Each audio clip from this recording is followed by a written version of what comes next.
குலதெய்வம் நம் இல்லத்தில் தங்கி நமக்கு முழுமையாக ஆசி வழங்க வேண்டுமா அப்படின்னா இது போல் இந்த பரிகாரங்களை செய்து பாருங்கள். முழுமையாக நம் குலதெய்வம் நம் இல்லத்தில் தங்கி நமக்கு அருளாசி கண்டிப்பாக தருவார். நீங்கள் இது மாதிரி செஞ்சு பாருங்கள். அதுக்கு ஒரு தட்டில் பச்சரிசியை பரப்பிக்கங்க, ஒரு பித்தளை தட்டில். அதுக்கு மேலே ஒரு குடுவை, மண் குடுவை எடுத்துக்காங்க. சின்னதாக ஒரு சட்டி, சின்ன பானை ஒன்று எடுத்து அது நம்ம பெண் தெய்வமாக இருந்தால் மஞ்சள் முழுமையாக தடவிக்கங்க. ஆண் தெய்வமாக இருந்தால் அதுக்கு சந்தனத்தை தடவிக்கங்க.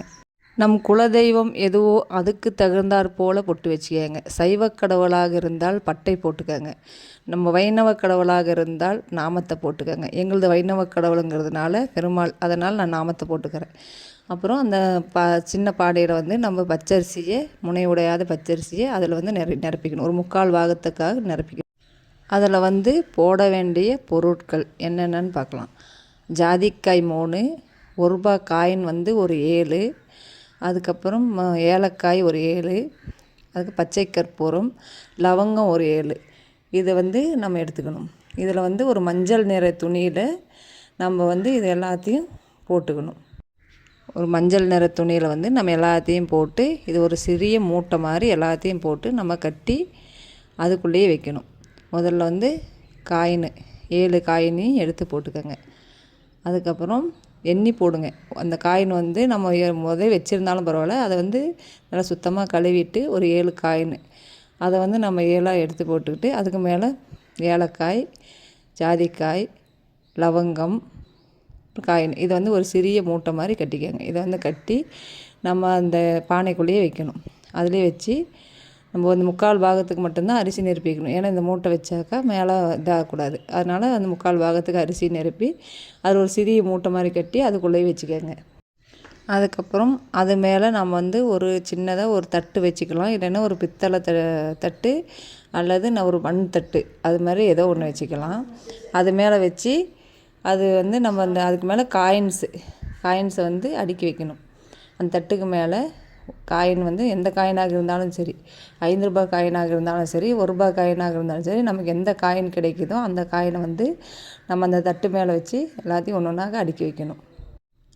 அந்த தட்டில் எல்லாத்தையும் நம்ம அடுக்கி வச்சுட்டு, அதுக்கு பிறகு நம்ம அந்த தட்டுக்கு மேலே ஒரு அகல் விளக்கு, ஒரு மண் அகல் விளக்கு, இல்லைன்னா பித்தளை விளக்காக இருந்தாலும் வைக்கலாம். இல்லைன்னா மண் அகல் தான் நம்ம குலதெய்வத்துக்கு வைக்கிறதுக்கு மிகவும் சிறப்பானது. மண் அகல் தான் நான் வச்சுருக்கேன். இதுதான் நம்ம குலதெய்வத்துக்கு மிகவும் உகந்தது. மண் அகல் அது மேலே வச்சு அதுக்கு மேலே இலுப்பு எண்ணெய் இருந்தால் ஊற்றலாம். இலுப்பு எண்ணெய் இல்லைன்னா நல்லெண்ணெய், சுத்தமான நல்லெண்ணெய் அதில் ஊற்றலாம். இல்லைன்னா நெய், இதில் 3லையும் ஏதாவது ஒன்று ஊற்றலாம்.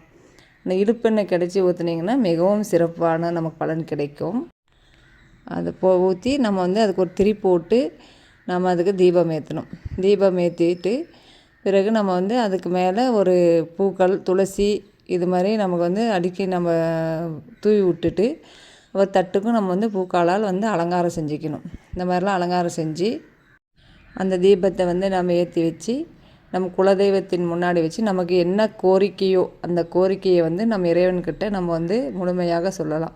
கடவுளே, இறைவா, நம் குலதெய்வமே, என் இல்லத்தில் என்றென்றைக்கும் நீ நிரந்தரமாக தங்கி எங்களுக்கு முழுமையாக ஆசி வழங்க வேண்டும் சாமி அப்படின்னு சொல்லி நம்ம அந்த குலதெய்வத்துக்கிட்ட நம்மளுடைய கோரிக்கையை நம்ம வைக்கணும். நம்ம வச்சு இதை தினமும் அன்றாடம் விளக்கு பொருத்தலாம். நம்ம தினமும் நம்ம சாமிக்கு விளக்கு பொருத்தும் போதெல்லாம் நம்ம இந்த குலதெய்வம் விளக்கையும் சேர்த்து பொருத்தி நம்ம கும்பிடலாம். இந்த மாதிரி நம்ம செஞ்சு வரும்போது நமக்கு என்னென்னைக்கும் பண கஷ்டம், மன கஷ்டம் எதுவுமே நமக்கு வராது. இது போல் நம்ம ஒரு வருடத்துக்கும் நம்ம இந்த மாதிரி தீபம் ஏற்றி வரலாம். அதாவது இப்போ புரட்டாசியில் நீங்கள் இந்த மாதிரி தீபம் ஏற்றி ஆரம்பிச்சிட்டிங்கன்னா மறுபடியும் அடுத்த புரட்டாசி வரும்போது நம்ம என்னைக்கு நம்ம தீபம் வச்சோமோ அந்த மாதத்தில் மறுபடியும் நம்ம அதை மாற்றிட்டு நம்ம வேறு அரிசி போட்டு, பானை அதே கூட இருக்கலாம், ஒன்றும் பிரச்சனை இல்லை. பானை மறுபடியும் புதுசாக வாங்குறதா இருந்தாலும் வாங்கலாம், இல்லை அதையே கூட வச்சுக்கலாம். அதில் இருக்கிற பச்சரிசி எல்லாத்தையும் மாற்றிட்டு நம்ம புதுசாக எல்லாத்தையும் போட்டு இந்த மாதிரி மறுபடியும் தீபம் ஏற்றிட்டு வரலாம். இந்த மாதிரி நம்ம ஏற்றிட்டு வரும்போது நம்ம குலதெய்வம் கண்டிப்பாக நம் இல்லத்தில் தங்கி நமக்கு முழுமையாக ஆசி வழங்குவார். குலதெய்வம் தெரிந்தவர்களாக இருந்தாலும் சரி, தெரியாதவர்களாக இருந்தாலும் சரி, குலதெய்வம் எதுவும் என்று தெரியாதவர்களாக இருந்தாலும் சரி, இது மாதிரி நீங்கள் தீபம் ஏற்றி வழிபட்டு வரும்போது கண்டிப்பாக அவர்களோட ஆசி பரிபூரணமாக நமக்கு கிடைக்கும்.